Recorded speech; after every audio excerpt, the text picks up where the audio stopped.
Audio Jungle.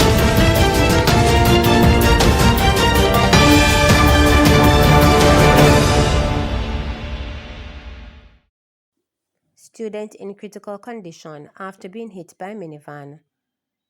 A 15-year-old student of a special education institution is currently in a critical condition in hospital after being hit by a motor vehicle on the Sheffield Main Road in Westmoreland on Monday. In the video that went viral on social media, the boy could be seen moving back and forth across the roadway. He later went to one side of the road before attempting to leap across the other side of the roadway. He was subsequently hit by an oncoming minivan. The injured boy was later taken to hospital by residents from the area. A wicked act. Residents of the usually quiet community of Riverside Drive in Clarendon are reeling from shock and grief after the burnt and partially decomposed body of 13-year-old Shantina Sargent was discovered by the police behind her home on Monday evening. Shantina, who was a student at Christiana High School, was reported missing by her father, 46-year-old Lawrence Marcus Sargent, last Friday. Up to late yesterday evening, the police were still searching for the father, who they believe can help with what now has become a murder investigation. "What a wicked act," exclaimed Cleveland Messam, a farmer from the community. "From morning, I'll know me no move me cow, and not even me tea me no drink from morning," he said, expressing his distress at the news. Messam, who described the teen as a mannerable child who no pass you and no say hello, said he was not aware she was missing until the police discovered her body behind the house in which she lived with her father.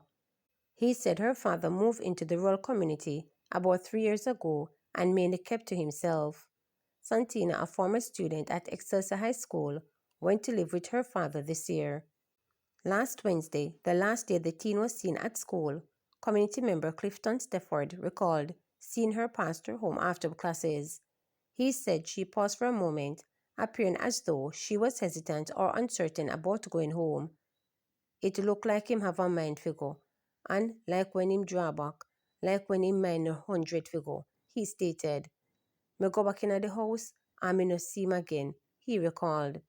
On Friday, he said he saw Lawrence leaving the community with a fridge on his back and inquired whether he was moving.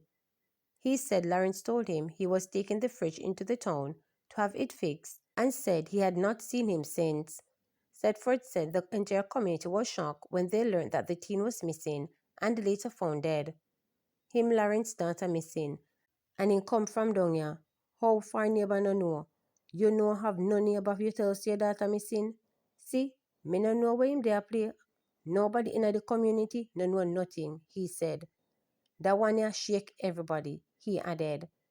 Juliet Eunice, Santana's stepmother, said she felt devastated when she heard that a body believed to be that of the teen was found at the house she had lived in over a year ago. She said she was in a physically abusive relationship with Lawrence for 5 years before she left a year ago. However, she said they still kept in contact because of the young son that they share. Juliet, a market vendor, told reporters that the last time she saw Santana was Wednesday on her way from school when she passed by the Spalding market to play with her 4-year-old brother. She said she became concerned on Friday when she realized it was getting late and she hasn't seen her stepdaughter. "Me say to Marcus, how Santana no come home yet?" Me say, "You call her?" Him say yes. "Inna the evening, me come up in a Spalding. Him Lawrence call me phone and say me and him fi come up a police station," he said. Eunice said she accompanied Lawrence to the Christiana police station last Friday night to file a missing person report. Him Lawrence tell me say him look in a him Santina phone, him still like him Santina have a boyfriend. And me say, "Marcus, if she have a boyfriend, that a what? No your daughter? You couldn't jealous after your daughter if you have boyfriend," she recalled. On Monday morning, she said she informed him that she was going over to Santana's school to ask students if they had seen her. She said Lawrence told her to go ahead of him. "When we go over this school, one school friend tell me say Santana say him afraid him father and she no want talk about the problem what happen with him and him father." That same evening, she said the police informed her that they were at the house in Riverside, which was overcome with flies. Me call Marcus, me say Marcus, Lord Jesus Marcus, we fly down a yard do. Him say, burn up one bed, she said. She said moments later she was told by the police that the body believed to be that of Santana had been found. Me start ball out, she say. Police, them come and then say burn up. Only bare bone left back Ponde, she stated. Up to yesterday evening, Eunice said Lawrence called her inquiring about their son. Me love the baby, only that him a say, she said. Eunice said Lawrence was aware that the police are seeking him for questioning, and she encouraged him to turn himself in. Him say him not turn himself in, for him will have nobody fi bail him, and them something there. So him look like say rather them shot him and kill him, she stated. Superintendent Carrie Duncan, head of the Manchester Police, told reporters that the police received unconfirmed reports from committee members that Santina was being sexually molested. But we don't have any of the evidential value to support that, he stated. Duncan, in the meantime, is appealing to Lawrence to turn himself into the police. We're making the appeal to him to just come in so we can have a conversation. We suspect that his daughter is deceased, so we want to confirm certain things, and I believe that he's in a very good position to help us to move the investigation forward, the police noted. We are currently looking for our father, Mr. Lawrence Sargent, whom we believe at this point can assist in our investigations.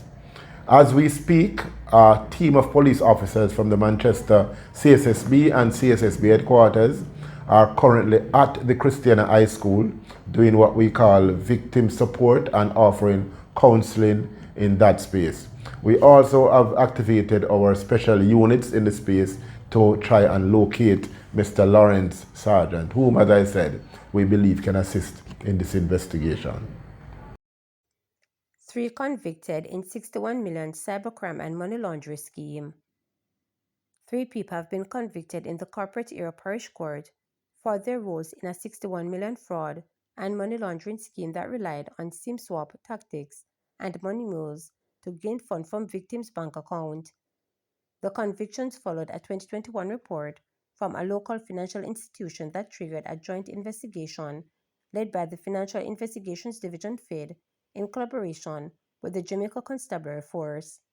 The probe involved the Constabulary Financial Unit CFU within the Counter-Terrorism and Organized Crime Investigations Branch CTOC and the Major Organized Crime and Anti-Corruption Agency MOCA. The 3 convicted individuals are young to early mid-age adults, 2 customer service representatives aged 25 and 29, and a 32-year-old self-employed man. Investigators say their role ranged from granting access to computer systems to engage in financial transactions involving criminal property. Their sentencing is set for Thursday, November 6, 2025. The offenses include engaging in transactions involving criminal property, unauthorized access to computer data and devices, and unlawfully making available devices or data for the commission of offenses. According to investigators, the network relied on SIM swap fraud. Victims first lost of their mobile numbers through social engineering tactics. The perpetrators then created a hijacked online banking profile and diverted funds into accounts controlled by money mules, who rapidly withdrew the cash to frustrate recovery efforts. In total, 9 people are facing justice in connection with this scheme, while 3 have been convicted. 6 others remain before the courts.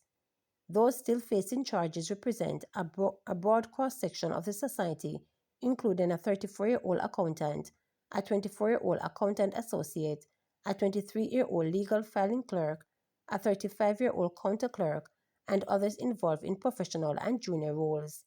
Authorities say the diversity of the accused, ranging from early 20s to mid-30s and spanning various professions, demonstrate that cyber-enabled money mule operations cut across gender, age, and occupation, and highlight the need for vigilance by both institutions and individuals.